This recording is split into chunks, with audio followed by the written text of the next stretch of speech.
Hola amigos, vamos con un artículo de la Guerra de Cuba, la Guerra de 1895. Lo voy a leer de un libro de un tal Manuel Montfort, de la época de la Guerra de Cuba. El libro se llama Historia de la Guerra de Cuba, tomo primero. Está en la Biblioteca Nacional de España. Y voy a leer algunos combates, en concreto también el de Peralejos, que es uno de los famosos de la Guerra de Cuba, de cuando yo hice el estudio sobre las mentiras españolas, cubanas y americanas, norteamericanas, en la Guerra de Cuba. El combate de Peralejos era uno de los que se nombraban. Bien, pues voy a empezar con otros combates. Seguimos. Vamos por la página 133. Leo. Los insurgentes, mientras tanto, movíanse muchísimo y hacían acto de presencia en puntos donde por lo comprometidos no había temor de que llegaran. Sabedores los rebeldes de la marcha de algunos batallones que operaban en Santiago de Cuba a la provincia de Santa Clara, agrupáronse las pequeñas partidas y formaron algunos núcleos de importancia y capaces de hacer tenaz resistencia.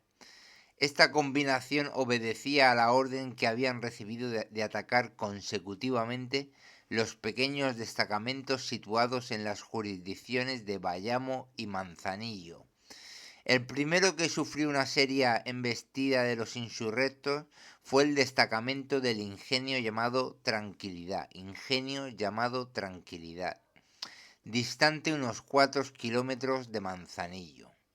La guarnición del central se componía de 25 soldados y un sargento del primer batallón del regimiento de Isabel la Católica, cuyo jefe era el primer teniente don Dionisio Riancho y Obregón.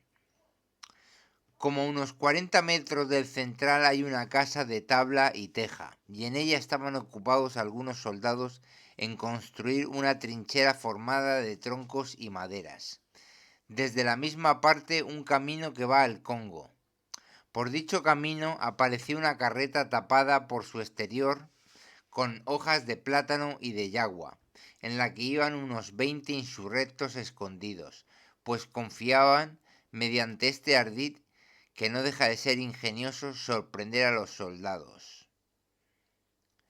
Pero como todo lo humano tiene su contrario, a la astucia insurrecta se opuso la previsión del teniente Riancho y el valor de los soldados.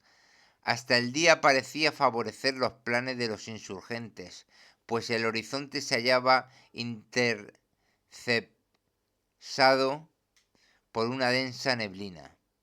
Como el suelo estaba húmedo por la continuidad de las lluvias, la carreta se atascó y entonces los rebeldes que iban dentro tuvieron necesidad de hacerse visibles, frustrando por completo el primitivo plan.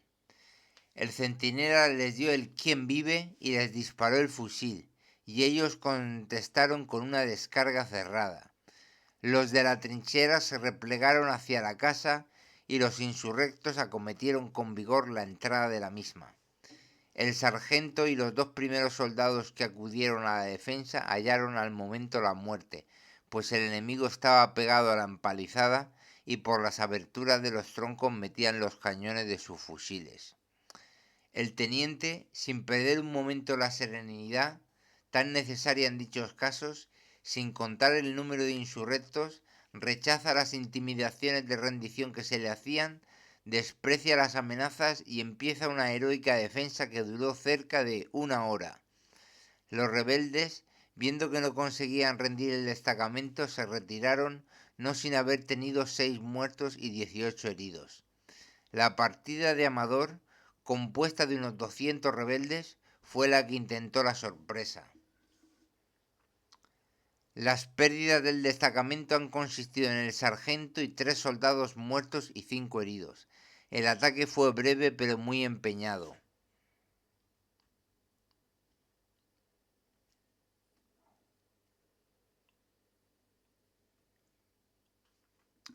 La concentración insurrecta continuaba activándose rápidamente en la última quincena de junio de 1895, y no cabía duda ninguna de que algún plan de importancia tenían concebido los rebeldes. de manera que en Oriente iban a desarrollarse acontecimientos de importancia y de sensación. El general Martínez Campo tampoco perdía el tiempo y ordenó, después de la acción del Central San José, en la cual murió el traidor Casallas, que se reconcentrara el primer batallón del regimiento de Isabel la Católica en la ciudad de Cienfuegos, y una vez allí subieron a bordo del vapor Correo del Sur Purísima Concepción y siguieron rumbo a Manzanillo, donde desembarcaron.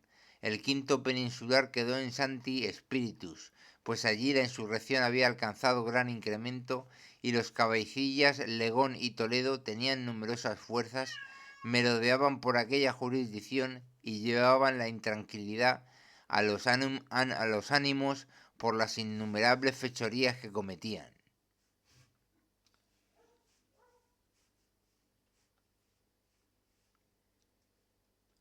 Seguimos. Voy saltando. El cabecilla Rabí, después de haber procedido a la reconcentración de los insurgentes que merodeaban por las jurisdicciones de Manzanillo y de Bayamo, tenía establecido su campamento en el Cacao. Contaba con numerosas fuerzas. Con el propósito de castigar al audaz cabecilla, se dispuso un ataque al Cacao, lugar de ventajosas condiciones defensivas. Pero las tropas españolas no se arredran jamás por las dificultades, por no hallarse escrito en sus hechos gloriosos la palabra imposible. A este fin se corrieron las órdenes oportunas para que diversas fuerzas convergiesen a marchas ligeras hacia el indicado sitio. El tercer batallón peninsular, mandado por el comandante don Antonio Sánchez, en combinación con el sexto a las órdenes de su coronel señor Imaz y de su teniente coronel don Patricio Giral, salió el día 27 de junio de Baire y emprendió la marcha con rumbo a Chupaduras, y desde allí se dirigió a las posiciones del Cacao.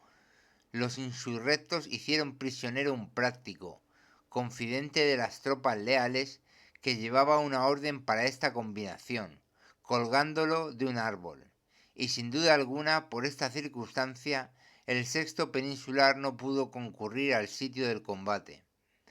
A eso de las 11 de la mañana del mismo día 27, en el punto denominado El Casabe, la fuerza del tercero peninsular derrotó una avanzada rebelde, quitándola caballos, monturas y armas, y siguió su marcha hasta el sitio designado, que era el Cacao. Como a las 3 de la tarde encontró una trinchera levantada por los rebeldes para interceptar el paso del camino que conduce a una cañada y después a un barranco, al cual convergen otros caminos defendidos por las lomas que se alzan rodeándole, formando un polígono irregular. La columna tomó la trinchera y apenas entraron en el barranco, sufrió un horroroso fuego por ambos flancos y por el frente. Los flanqueadores de la columna, que estaban separados de ella unos 800 metros, tienen que reconcentrarse porque el enemigo era numeroso, más de 1200 hombres, y los leales solamente ascendían a 300. Más de 1200 hombres, y los leales solamente ascendían a 300. Los rebeldes, confiados en la superioridad, siguen avanzando y se lanzan sobre nuestras fuerzas. Entonces el combate es cuerpo a cuerpo, al arma blanca y de fuego contra el enemigo. Y este, que no contaba con tan inesperada resistencia, se retira para cargar luego con más ímpetu, con nueva y traidora astucia. Las cornetas rebeldes tocan alto el fuego con las mismas contraseñas de nuestros batallones. Los insurrectos dan vivas a España, recomendando que no se hiciera fuego por tratarse de fuerzas hermanas. Lo que ellos pretendían era sorprender a los nuestros y hacerles creer que eran dos columnas que se reunían.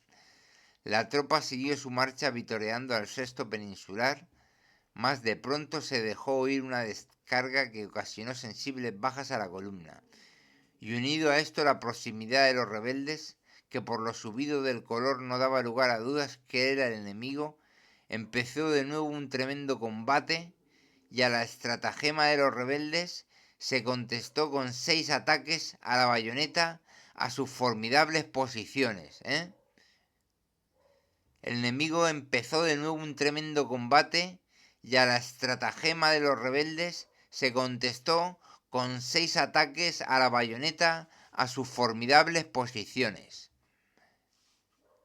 La noche se aproximaba, el enemigo crecía y a la columna no le quedaba más recurso que emprender la retirada, y de esta manera se procedió, haciéndola ordenadamente y por escalones, hasta que, tomadas nuevas posiciones al enemigo, las tropas repiten el ataque con más empuje, ardor y entusiasmo que antes, logrando dispersar al enemigo.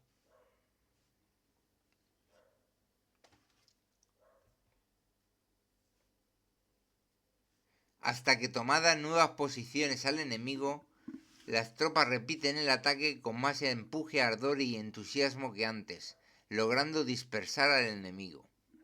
Todos fueron héroes y como españoles se portaron en esta terrible jornada, pero entre los muchos casos ya aislados o colectivos que merecen especial mención por su valor, abnegación y heroísmo, deberemos citar el realizado por el médico del batallón, don Urbano Santos Orat y Cagias.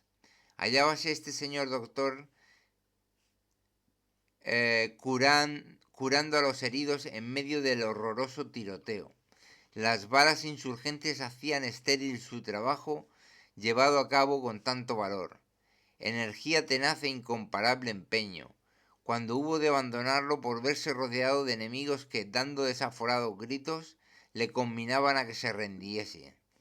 El médico Orat deja entonces el bisturí para cambiarlo por la espada, la ciencia quirúrgica por la estrategia, y con los pocos hombres útiles de que ponía a disponer, organiza la resistencia, forma un pequeño cuadro. Con heroísmo admirable salva también a 40 soldados que hubieran muerto a manos del enemigo.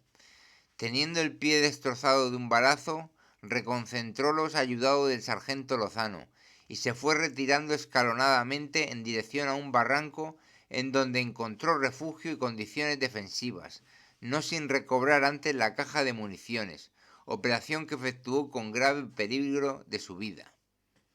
Una vez en el barranco se parapetó, formando una trinchera y siguió defendiéndose hasta la retirada de los rebeldes. Entonces otro héroe, el sargento Víctor Vallejo, que también estaba herido, hizo un reconocimiento para buscar la salida del barranco, trayendo a su regreso suficientes caballos para conducir los heridos. La columna que en el fragor del combate habíase separado de la pequeña fuerza de Orat, y estos que no habían podido incorporarse por haberles sido cortada la retirada por aquella parte, marchó a Guisa, poblado que dista unas 3 leguas del Cacao, y el médico, aprovechando la oscuridad de la noche, llegó al amanecer a Santa Rita y allí curó a los heridos.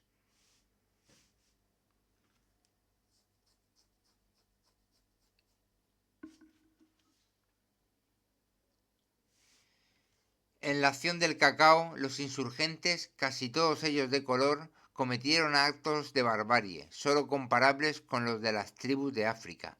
La comparación es verdadera y no necesita demostración, porque descendientes de las hordas del continente negro eran la inmensa mayoría de los insurgentes que pelearon en el Cacao, y mutilaron los heridos en el mismo campo de la acción.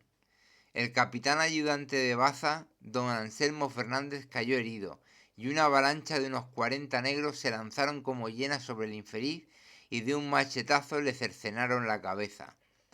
Cante sus proezas esa prensa esclarecida y miserable de los Estados Unidos de Norteamérica, y atenúelos esa otra llamada neutra que conspira al amparo de nuestra bandera y de nuestras leyes.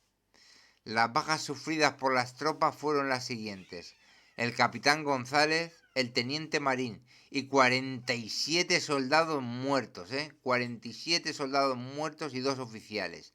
El capitán Ibáñez, los tenientes Sánchez y Arizoni y 14 soldados heridos. Los rebeldes tuvieron 200 bajas entre muertos y heridos, pertenecientes casi por partes iguales a las partidas de los cabecillas Maceo, José y Rabí. También murió el cabecilla Suárez un mes más tarde a consecuencia del balazo recibido en el combate.